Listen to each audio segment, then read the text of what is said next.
Among several ballot measures North Dakota voters will be considering in tomorrow's primary election is the statewide initiated Measure 1.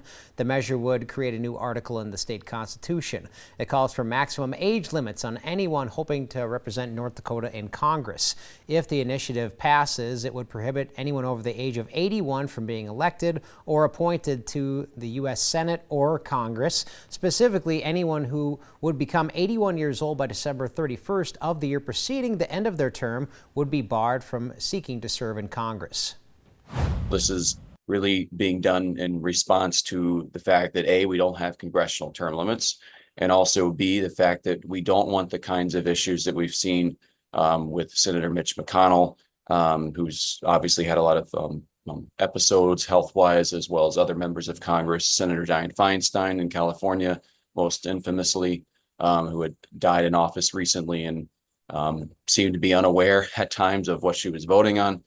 So those are very serious concerns.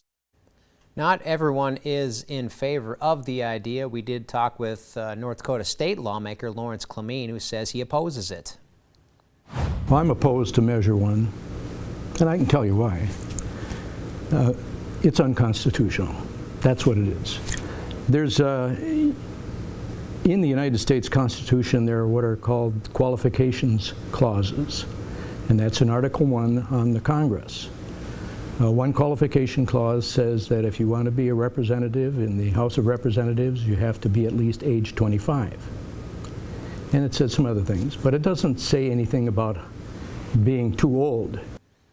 If the measure passes, it also contains a provision that if there were to be any future court challenges, if the courts were to order age-limited candidates for congressional office to appear on the ballot, then the measure calls for the ages of all candidates to appear next to their names, that being the age they are on December 31st of the year preceding the end of their term.